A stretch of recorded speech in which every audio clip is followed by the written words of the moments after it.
The air was thick with the scent of sizzling food as Jasper slammed his knife down on the wooden counter, glaring at the man standing opposite him. Thomas, a tall, lanky figure with a perpetually smug grin, was stirring his sauce with an air of absolute confidence. "I'm not sure why they thought it was a good idea to pair us up for this," Jasper muttered, his voice low but full of frustration. He wiped his hands on his apron, eyes never leaving Thomas. Thomas chuckled, not missing a beat. "I'd say it's a sign from the universe that you need help. Or maybe it's just that I'm the best and they know it." Jasper's eyes narrowed. "Or maybe they're testing how long it takes for you to set the kitchen on fire," he shot back. "You've burned every dish you've touched in the last week. Funny, because you've somehow managed to keep your dishes bland and unseasoned while I was busy actually creating flavor," Thomas responded, raising an eyebrow. "You know, some of us know the difference between a pinch of salt and an entire salt shaker." The kitchen, which had once been a place of meticulous order, now seemed to echo their tension. A small-town food festival was the last place they expected to be forced into a partnership. For years, Jasper and Thomas had been rivals, competing for customers, for recognition, for the title of the best chef in town. Their restaurants, only a few blocks apart, were the beating heart of the local culinary scene. But now, the festival organizers had other plans. Instead of their usual individual booths, they were to work together in a shared space. A mix of irritation and disbelief had flooded Jasper when the email came through. Thomas, of course, had been insufferably smug about the whole thing. "It'll be a great opportunity for both of us," he'd said, as though this wasn't a punishment. The festival was only a few days away, and both chefs knew they had to make it work, at least for the sake of the event. But every time they shared a glance, the tension between them grew thicker. Jasper slid a fresh batch of tomatoes onto the counter, starting to prepare his sauce. He was methodical, precise, cutting each one with practiced skill, barely sparing a glance at Thomas. Thomas, however, was watching him with an almost bored expression, like he was waiting for something to break. "You really think you're going to win this competition, don't you?" he asked, leaning against the counter, his arms crossed. Jasper paused, his knife hovering over the tomatoes. "Of course I do. I don't cook to lose." "I think you cook to please," Thomas retorted, his tone sharper now. "I don't need to please anyone. I cook because I want to. There's a difference." Jasper's jaw tightened, but he didn't respond. He couldn't decide if Thomas was being intentionally provocative or if he actually believed that nonsense. As they continued their preparations, the banter turned into a strange rhythm, snarky, sharp, and quick, but strangely comfortable. For every insult, there was an equally cutting response, and yet, beneath it all, they found themselves strangely focused on the task at hand. It was as if they were trying to outdo each other, pushing each other's limits without fully realizing it. Finally, after what felt like an hour of simmering frustration, Thomas moved toward the stove. "Your sauce needs more garlic. You're not going to get any depth with that weak flavor." Jasper's eyes flickered to the simmering pot in front of him. "It's fine," he said flatly, but his mind was already working, considering the suggestion. He didn't want to admit it, but Thomas might have a point. "Just saying," Thomas muttered, moving back to his corner. The atmosphere shifted slightly. For a brief moment, they were no longer opponents, but two chefs, locked in the shared goal of creating something great. Neither of them had quite realized when their bickering stopped feeling like personal attacks and more like challenges, subtle tests of skill, of pride. Jasper found himself analyzing the way Thomas moved around the kitchen, his confidence in his own craft undeniable. But that didn't mean he liked it. He wasn't about to let Thomas get the best of him. When it was time to prepare the final dish for the food festival, they still hadn't agreed on much. Their styles were so different, Jasper's preference for simplicity and balance, Thomas's love for bold, sometimes overpowering flavors. They had to make something that combined both, but neither was willing to compromise on their vision. "This is going to be a disaster," Jasper muttered, looking at the ingredients they had laid out before them. "We'll see," Thomas replied, voice quiet but filled with the same challenge that had been simmering in their exchange the entire time. Jasper hated how, despite everything, he couldn't stop thinking about what Thomas would do next. The way his hands moved with such precision, the way his gaze stayed locked onto his own work, never wavering. It was infuriating. But it also made him uncertain in a way he hadn't expected. For the first time, Jasper wondered what would happen if they worked together properly, if they stopped clashing so violently. But the thought was quickly pushed away. They were rivals. Always had been, always would be. Just try not to burn the kitchen down, okay? Jasper said, turning back to his work. Thomas shot him an exaggerated salute. I'll try to keep my genius in check for the sake of the event. Genius. You've burned your share of sauces, genius.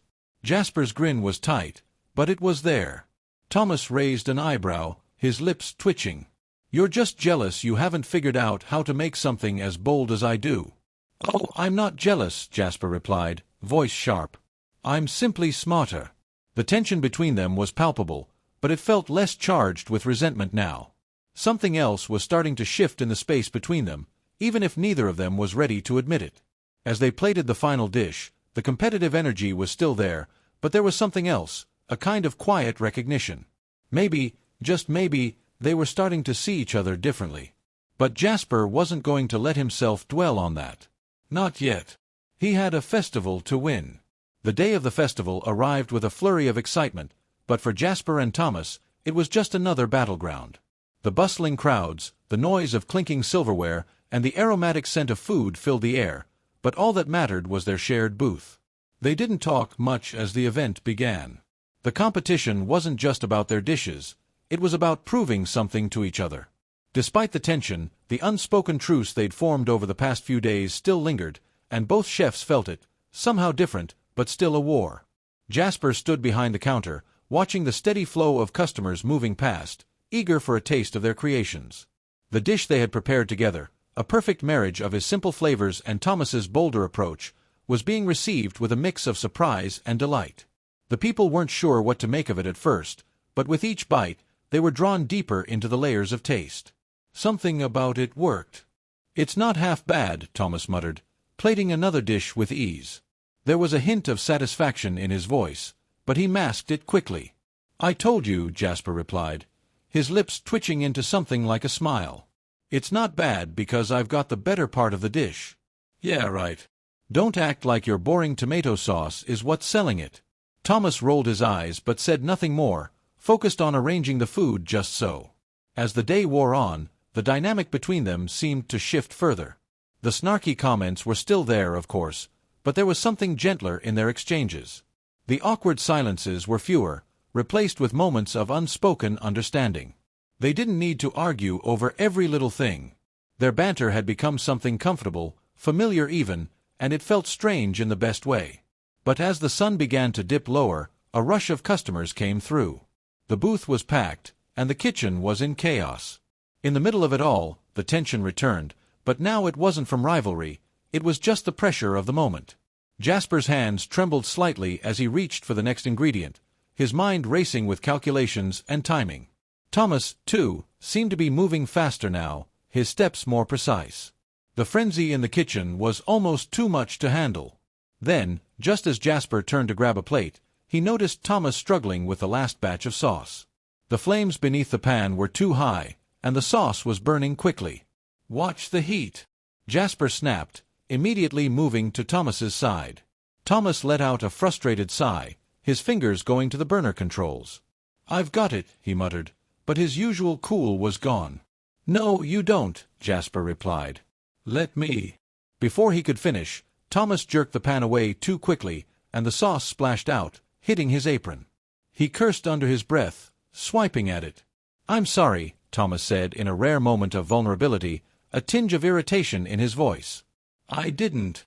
Jasper was already reaching for another pan, quickly adjusting the temperature. It's fine. Just take a breath. He didn't give him much time before he was directing the next step, his hands moving smoothly. We've got this. For a moment, Thomas said nothing. But then, with a sharp exhale, he nodded. The heat of the moment passed, and they both settled into a rhythm. The pressure was still there, but it felt different now. Instead of working against each other, they were working with each other, almost like they'd done this 100 times before.